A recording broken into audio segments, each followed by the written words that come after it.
As suas Bíblias em Mateus, capítulo 25.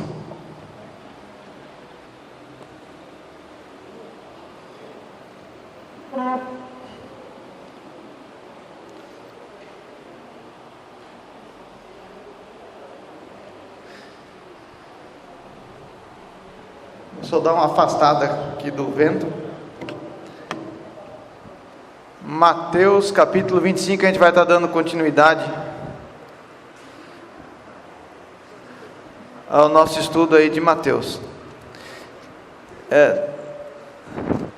Para que os irmãos relembrem, né? A gente estudou Mateus capítulo 24. Eu queria só relembrar algumas coisas aqui no capítulo 24, para a gente poder começar o capítulo 25. Porque é uma sequência de ensinos que o Senhor Jesus estava dando aos discípulos, e se você perder a sequência, você não vai entender. Então, para você entender o capítulo 25, você tem que olhar o capítulo 24. O que aconteceu no capítulo 24, né? O capítulo 24, ele começa com o Senhor Jesus falando sobre o templo de Jerusalém, no versículo 1, aquilo que ia acontecer com o templo no futuro. E aí quando chega no versículo 3, Mateus 24, 3, o Senhor Jesus, ele estava no Monte das Oliveiras. O que ele estava fazendo lá? Achava-se o Senhor Jesus assentado num lugar bem alto, né, lá no Monte das Oliveiras. Então os discípulos se aproximaram dele e em particular, chamaram o Senhor Jesus em particular, à parte, para fazer uma consulta. E eles perguntaram ao Senhor Jesus assim: Senhor, dize-nos quando essas coisas vão acontecer e que sinal vai haver da tua vinda, quando o Senhor vai voltar, quando vai haver a consumação do século, quando vai haver o fim de todas as coisas. E o Senhor Jesus então começa a falar sobre esses sinais, tá? Aí dentre os sinais, você vai olhar no versículo 24, um sinal muito importante: surgirão falsos cristos e falsos profetas. O que o falso profeta faz? Ele faz grandes sinais. O que são grandes sinais? Milagres, tá? A característica do falso profeta é o sinal, né? Tem crente que gosta de sinal, ele vive correndo atrás de sinal, tá? Isso é bastante perigoso. Prodígios, para que ele faz todos esses sinais? Para enganar, se fosse possível, até os eleitos. Por que os eleitos não são enganados? Porque eles são eleitos, escolhidos por Deus, e eles não são enganados porque o Espírito Santo revela a eles a Bíblia. A única coisa, a única verdade que nos impede de ser enganado é o conhecimento da Bíblia dado pelo Espírito Santo, tá? Sua capacidade mental, a sua esperteza, nada disso adianta. Se não conhecer a Bíblia, vai ser enganado, pode confiar em mim, vai ser enganado e vai seguir um falso profeta. E aí, o Senhor Jesus continua dando sinais, versículo 36, mas a respeito daquele dia e hora, ninguém sabe. Quem marca a hora para o Senhor Jesus voltar, você já sabe que é falso profeta, porque a respeito desse dia, ninguém sabe, nem os anjos no céu, nem o Filho, nem Jesus sabe esse dia, senão o Pai. O único que sabe é o Pai. Pois assim como foi nos dias de Noé, também será a vinda do Filho do Homem. Vai ser uma grande surpresa, tá? Versículo 41, como é que vai ser esse dia? Duas pessoas, estarão trabalhando num moinho. Uma vai ser arrebatada, vai ser tomada. A outra vai ficar, vai ser deixada. Portanto, vigiai, fica atento. Por quê? Porque você não sabe em que dia vem o vosso Senhor. Portanto, você tem que estar sempre em santidade. Versículo 44. Por isso, fica atento. Ficai também vós quem? Vós os crentes. Ou aquele, pelo menos, que acredita ser crente. Por isso, ficai também vós apercebidos, atento, prestando atenção. Porque a hora em que você não espera, aquela hora que você menos espera, que você está lá na frente da televisão, na frente da revista, na frente de tudo aquilo que não presta, com aquela conversa fiada, com aquelas piadinhas tolas, aquela hora que você menos espera, aquela hora que você menos imagina, nesse momento, quando você está fazendo aquela fofoquinha, falando aquela besteira, nesse momento vem o Filho do Homem. É nesse momento. Então, o Senhor Jesus, ele está dando um recado exclusivo para a igreja. Por que o Senhor Jesus dá recado para a igreja, irmão? Porque a igreja é a noiva dele. Ele não está preocupado com quem não faz parte do povo dele. Capítulo 25 então. Entendendo isso, o capítulo 25 ele é uma sequência do capítulo 24. Então, para você entender o capítulo 25, agora que você já teve um panorama do 24, você vai entender o 25. Então, o reino dos céus, capítulo 25, versículo 1, ele será semelhante a 10 virgens, que tomando as suas lâmpadas, saíram a encontrar-se com o noivo. Aqui, irmãos, essa parábola das 10 virgens, tá? O Senhor Jesus conta como exemplo de um casamento. As 10 virgens possivelmente seriam as damas de honra, tá? Aquelas que acompanham a noiva. E aqui, para nós, para o nosso entendimento, essas 10 virgens, ela representa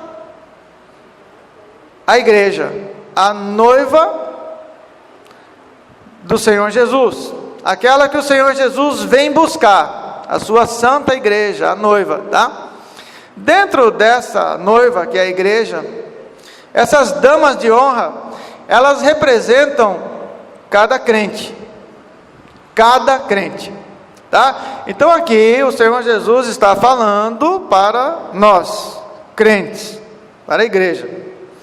Ele está falando acerca de vigilância, acerca de estar atento, porque nós não sabemos a hora que ele vem.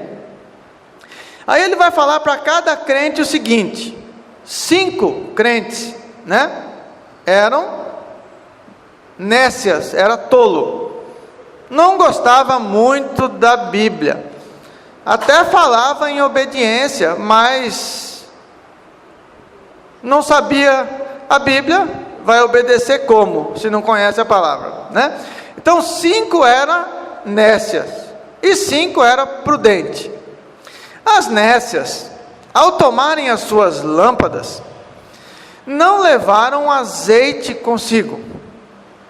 É aquele que carrega a Bíblia, mas não tem o conteúdo da Bíblia no coração. É aquela vasilha vazia, é só a casca, não tem conteúdo.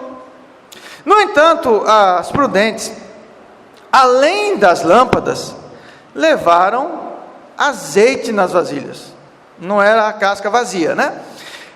Tardando o noivo, irmãos, o Senhor Jesus, eu já vi muitas vezes, ele demora. Aqui é o contrário, né? Normalmente quem demora é a noiva, né? Você chega na igreja no horário certo para o casamento e a noiva sempre demora. Mas aqui nesse casamento é diferente. Quem atrasa ou aparentemente atrasa é o noivo. O Senhor Jesus deixa isso bem claro Muitas vezes, irmãos, quando eu ia trazer um estudo de Apocalipse, eu ouvi um comentário assim: desde que eu era criança na igreja, eu ouço falar que o Senhor Jesus vai voltar. Já estou velho e Ele não voltou. Pessoas que pensam assim, elas começam a ficar despreocupadas, começam a duvidar da Bíblia e começam a achar que o noivo demora muito. E quem acha que o noivo demora muito, normalmente é tomado de sono e adormece, né? Então, tardando o noivo, foram tomadas de sono. O que é esse adormecer, irmão? Adormecer, esse sono, é aquele desinteresse pela Bíblia, pela palavra, pela vontade do Senhor, que as pessoas que se acostumam a ser crentes, mas não renovam o seu coração na palavra, e começam a fazer várias obras, mas se esquecem da perfeita obediência que só pode vir da palavra, ele tem esse adormecimento, ele não tem mais fascínio pela palavra, não há mais encanto, a palavra não queima no coração. Aí fazem um monte de coisas e pensam que é a palavra de Deus, mas é fora da Bíblia. À meia-noite, ouviu-se um grito, e eis o noivo. Ouviu-se um grito, irmãos, talvez não se sabe se era um grito de susto, um grito de espanto, porque o noivo chegou exatamente na hora mais escura, né? À meia-noite. E o pessoal, a igreja, estava dormindo. As noivas dormiam.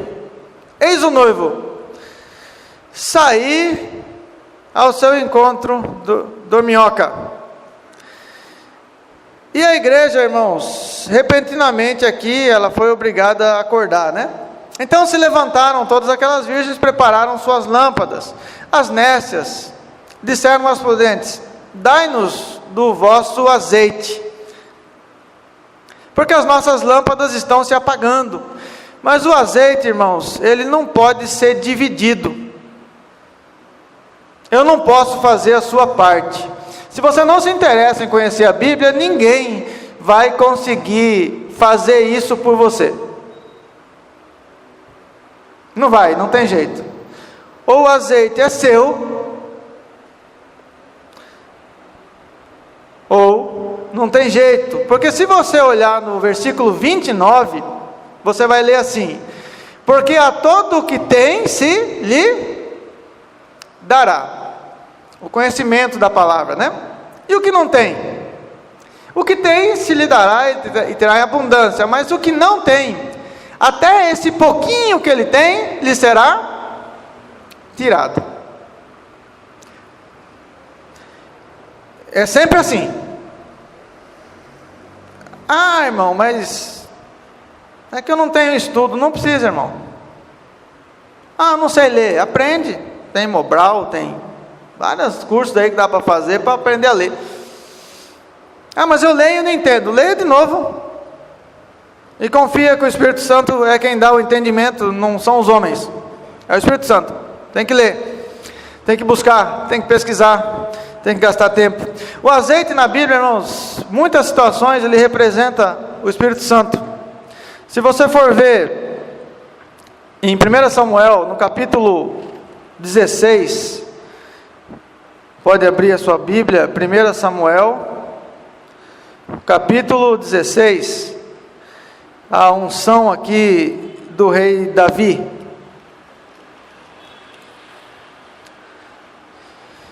No versículo 13, 1 Samuel 16, 13.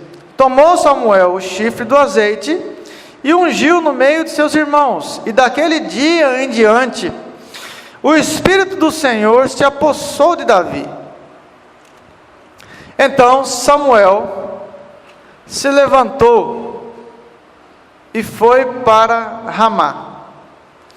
E Davi ficou cheio do Espírito Santo. Mas houve um outro homem que perdeu a comunhão com o Espírito Santo. Se você olhar no versículo 14, Versículo 14 diz: tendo-se retirado de Saul o Espírito Santo, o Espírito do Senhor.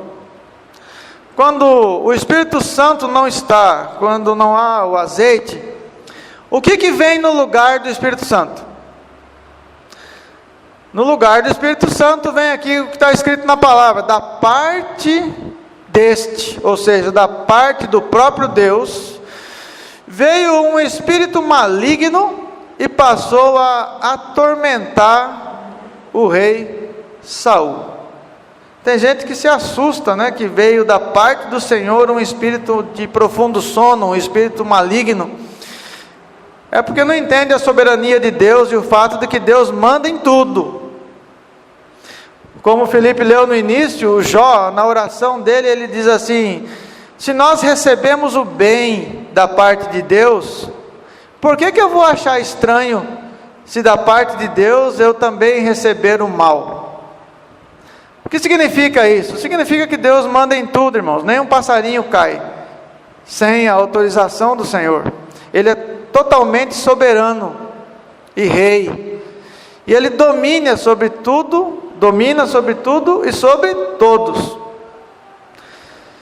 E se algumas vezes Ele nos manda uma disciplina, ou nos manda o mal, é para o nosso ensino. E algumas vezes, no caso de Saul, era por causa que Saul, desobediente à palavra de Deus, foi condenado. Voltando a Mateus capítulo 25,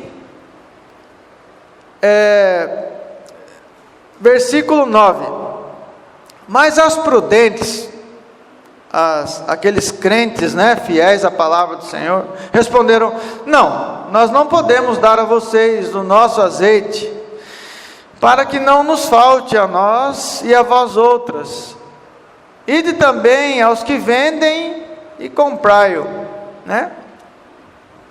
Vê se ainda dá tempo de você conseguir um pouco de azeite. Mas infelizmente não dava mais tempo, né? E saindo elas para comprar, chegou o noivo. E as que estavam atentas, apercebidas, firmes na palavra, entraram com o noivo para as bodas, e a porta se fechou, exatamente como a arca de Noé, né?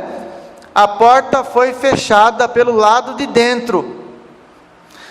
E aquela porta que o Senhor Jesus fecha, ninguém mais abre. Mais tarde, as virgens nécias, elas começaram a orar. Finalmente, elas resolveram fazer oração, né, de acordo com a palavra, e clamavam: Senhor, Senhor, abre-nos a porta. Mas ele respondeu: agora é tarde. Em verdade vos digo que não vos conheço. Mas como que não conhece? A gente ia na igreja, a gente não conheço. O conhecer aqui, irmãos, não é que Jesus tem alguma pessoa na terra que Ele não saiba que ela existe. O Senhor Jesus conhece todos. Mas esse conhecer aqui, ele tem o sentido de intimidade. Muito me impressiona pessoas falando de intimidade com Deus sem a Bíblia, sem conhecer a Bíblia. Como é que pode isso? Se a Bíblia é exatamente o padrão da intimidade com Deus. Como que alguém tem intimidade com Deus sem ela? Irmãos, isso é um ídolo. Tudo que se tem intimidade fora do padrão bíblico é um ídolo, é um bezerro de ouro, não é o Deus verdadeiro. Por isso o Senhor Jesus, Ele fala assim: eu não vos conheço, no sentido de intimidade. O conhecer na Bíblia tem esse sentido, tá? Abraão conheceu a Sara e gerou um filho. Conhecer ali é a intimidade do casal. Esse não vos conheço é aquilo que todo crente infiel à palavra de Deus, ele vai ouvir no grande dia do juízo. Ele vai ouvir do Senhor Jesus: Senhor, mas em teu nome expulsamos demônios, fizemos isso, fizemos aquilo. Apartai-vos de mim, vós que praticais a iniquidade, que é o culto fora do padrão bíblico, que é a iniquidade, porque eu não vos conheço. Não há relacionamento de intimidade fora da Bíblia com Deus, não há. Aí o Senhor Jesus vai continuar falando sobre uma outra parábola. Ele vai dizer assim, versículo 14: pois será como um homem que, ausentando-se do país, chamou os seus servos e lhes confiou os seus bens. Essa volta do Senhor Jesus, né? Ele deixou hoje os bens dele, a palavra dele, o culto dele com a igreja, que são os servos dele. Então, conosco está essa responsabilidade de cuidar dos bens do Senhor Jesus, daquilo que Ele nos deixou, dos meios de graça, do batismo, da ceia, da comunhão da igreja. A um deu 5 talentos. 5 talentos significa nível de responsabilidade. Talento era uma medida em peso, né? Então havia o talento, eu não sei dizer para os senhores, para os irmãos, se era 1 quilo ou 2 quilos, mas era uma medida, era uma forma de medir. Então, um talento era uma medida de ouro ou uma medida de moedas, de prata. Isso era um talento, era um peso, era uma quantidade. Aqui não tem nada a ver, por exemplo, a pessoa tem talento para jogar bola, a pessoa tem talento para cantar, para tocar, não é nada disso, tá? Nada disso. Talento aqui não é nada disso. Talento aqui é uma medida, tá certo? Então nunca leia de forma confusa isso aqui, tá? Talento é uma medida que Deus distribui a cada um dos seus filhos. A cada um Deus dá uma quantidade de conhecimento, de graça, para que ele realize certa obra. Então, a um Deus deu 5 talentos. Versículo 16: o que recebera 5 talentos, saiu imediatamente a negociar, e ele ganhou outros 5. Ele trabalhou para a glória do Senhor, usando aquela medida de graça que Deus havia lhe concedido. Do mesmo modo, o que recebera 2, ganhou outros 2. Porque não importa a quantidade, importa a obediência. Não importa a quantidade, importa a obediência. Mas o que recebera 1 era desobediente, pouco conhecimento da palavra, pouca intimidade, pouca oração, pouca busca. Ele saindo, abriu um buraco, uma cova e escondeu aquela medida, aquele talento, aquela graça que o Senhor Deus deu a ele. Depois de muito tempo, o Senhor voltou. Depois de muito tempo, porque já faz 2000 anos que o Senhor esteve na terra, e depois de muito tempo, muitos céticos vão dizer que Ele não vai voltar mais, mas Ele vai voltar. Ele está voltando. E depois de muito tempo o Senhor voltou. E aqueles servos, eles tomaram um susto, porque o Senhor voltou para fazer o ajuste de contas. O Senhor sempre volta para fazer o ajuste de contas. Todos nós teremos um ajuste de contas com o Senhor. Versículo 20: então, aproximando-se o que recebera 5 talentos, entregou outros 5, dizendo: Senhor, confiaste-me 5 talentos. Foi isso que o Senhor me deu. Eis aqui outros 5 talentos que ganhei, outras 5 medidas. Disse-lhe o Senhor: muito bom, servo bom e fiel, foste fiel no pouco, sobre muito te colocarei, entra no gozo do teu Senhor. Aproximando-se também o que recebera 2 talentos, disse: Senhor, 2 talentos me confiaste, aqui tem outros 2 que ganhei. E disse-lhe o Senhor: muito bem, servo bom e fiel. É a mesma frase, ó, foste fiel no pouco, porque não interessa se são 5 ou se são 2, o que interessa é a fidelidade àquilo que o Senhor nos tem dado, principalmente fidelidade à palavra que o Senhor nos tem dado. Sobre muito te colocarei, entra no gozo do teu Senhor. Chegando por fim o que recebera 1 talento, uma medida: Senhor, eu sabia que o Senhor era um homem severo. Você já vê que ele não conhece Deus, e ele tem uma visão errada de Deus. Ele passou a vida inteira na igreja servindo a um ídolo, que ele inventou da criatividade dele, e que não tem relação com a Bíblia, mas ele acha bonito, então ele inventou. Então ele tem uma imagem distorcida de Deus. Ele tem o Deus dele, O Deus que ele gostaria que fosse o Deus verdadeiro, o Deus que ele acha legal, o Deus que ele criou para ele mesmo. Então ele tem aquela imagem distorcida. Ele diz: Senhor, eu sabia que o Senhor era um homem severo, que ceifas onde não semeaste, ajunta onde não plantaste. Eu tenho meu próprio conceito de Deus. Eu não tenho essa preocupação assim em saber como é o Deus da Bíblia. Eu acho que Deus é assim, um cara legal, o cara lá de cima, e eu tenho esse conceito e eu vivo com ele. E aprender a Bíblia detalhadamente não me interessa. Eu já tenho a minha imagem formada de Deus que eu criei para mim.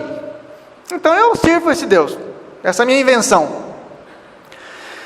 Então, como eu inventei esse Deus, eu tinha medo dele e receoso escondi na terra o teu talento, né? Ou coloquei a Bíblia na gaveta. Aqui tens o que é teu, toma aí de volta. Respondeu-lhe, pois, o Senhor: servo mau, negligente, preguiçoso. Se sabias que ceifo onde não semeei, ajunto onde não espalhei, então cumpria, portanto, que entregasse o meu dinheiro aos banqueiros, e ao voltar receberia com juros o que é meu. Você não tem desculpa. Não existe desculpa nenhuma para o crente que tem chance de conhecer a palavra e não o faz. Não tem desculpa. Você tinha que dar um jeito. Aí ele diz: tirai-lhe, pois, o talento, e dai-o ao que tem 10. Porque todo o que tem, lhe será dado, se lhe dará, e terá em abundância. Mas o que não tem, o que despreza, o que não se importa, até o que tem, lhe será tirado. Servo inútil, lançai-o para fora nas trevas, no inferno. Ali haverá choro e ranger de dentes. E quanto tempo vai durar o inferno? Quanto tempo? Versículo 46. Versículo 46. Irão estes para o castigo de uma semana, 2 semanas, castigo eterno. Porém os justos para a vida eterna. O castigo eterno, irmãos, eu estava num velório ontem de uma família católica, e eles fazem orações pelos mortos. Eles acreditam que de alguma forma o morto vai ouvir aquela oração, Deus vai ouvir, a pessoa vai passar um tempo no purgatório, no inferno, e depois vai sair de lá. Isso é um pensamento triste, terrível. Porque, irmãos, não existe segunda chance. Não existe. Por que Deus faz assim, eu não sei. O que eu sei é que Deus é justo. E a palavra diz que a hora é agora. Se deixar para depois, já era. Versículo 31.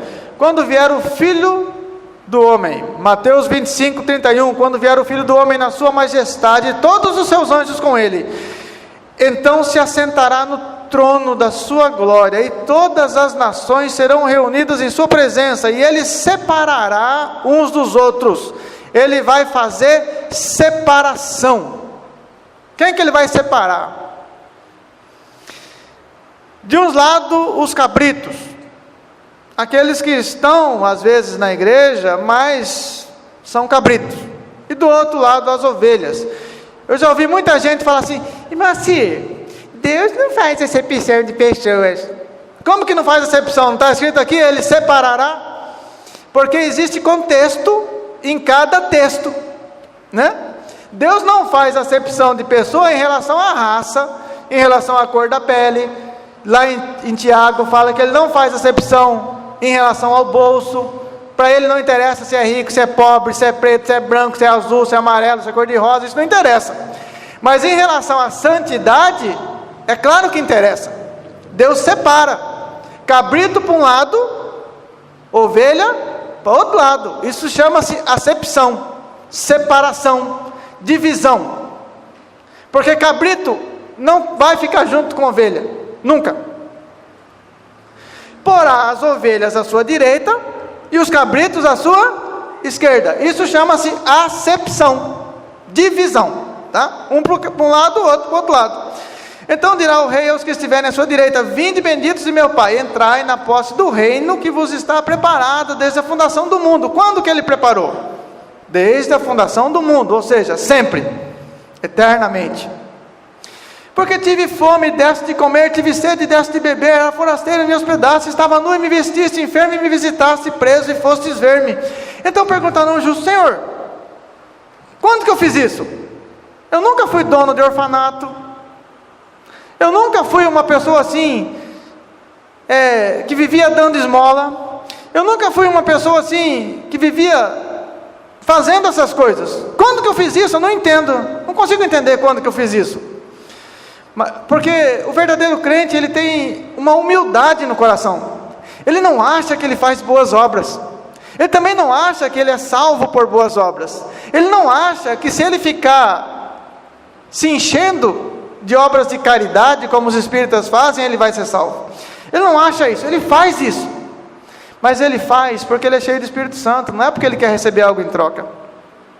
Senhor, quando foi que te vimos com fome e te demos de beber? Ou te vimos com sede, com fome e te demos de comer, com sede e te demos de beber? Quando te vimos forasteiro e te hospedamos? Ou nu e te vestimos? Quando te vimos enfermos ou presos e fomos te visitar? Quando nós fizemos isso? O rei respondendo, lhes dirá: em verdade vos afirmo que sempre que fizestes a um destes meus pequeninos irmãos, a esses pequeninos crentes, irmãos, servos do Senhor Jesus, quando você estendeu a mão para o teu irmão, a mim o fizeste. Então o rei dirá também aos que estiverem à sua esquerda: apartai-vos de mim, malditos. Nossa, o Senhor Jesus é bravo assim? Ele chama de maldito os cabritos? Sim, ele é muito bravo. Ele é o rei, ele é o Senhor da glória. E ele, quando vier na sua glória, junto com seus anjos, ele vai dizer: apartai-vos de mim, malditos, para o fogo eterno, queima para sempre, preparado para o diabo e para os seus anjos e para os cabritos. Porque tive fome e não me destes de comer, tive sede e não me destes de beber, sendo forasteiro não me hospedaste. Mas Senhor, eu fazia tudo isso, eu cuidava de orfanato, cuidava de hospital, lavava mendigo. Não adianta nada, irmãos, porque não é por boas obras, é por obediência e fidelidade. As boas obras são consequências, mas o princípio é a obediência à palavra. Achando-me enfermo e preso, não fostes ver-me. E lhe perguntaram: Senhor, quando foi que te vimos com fome, com sede, forasteiro, nu, enfermo ou preso e não te assistimos? Porque a gente fazia isso. Como que o Senhor está dizendo que a gente não fazia? Então lhe responderá: em verdade vos digo que sempre que o deixaste de fazer um desses mais pequeninos crentes, no auxílio ao verdadeiro cristão, a mim o deixaste de fazer. Irão estes para o castigo eterno, porém os justos para a vida eterna. É muito provável, irmão, que o cabrito ele vai tomar um susto quando o Senhor Jesus voltar, porque cheio de boas obras, ele acha que está fazendo para Jesus, quando na verdade o Senhor Jesus diz lá em Samuel que não é sacrifício que o Senhor quer, mas obediência. A quê? A palavra, a voz do Senhor, ao Espírito Santo. Amém, irmãos? Glória a Deus. Então vamos para as nossas salas de aula, aprendermos mais um pouco da palavra e obedecermos a ela. Amém, irmãos? Estamos divididos em salas.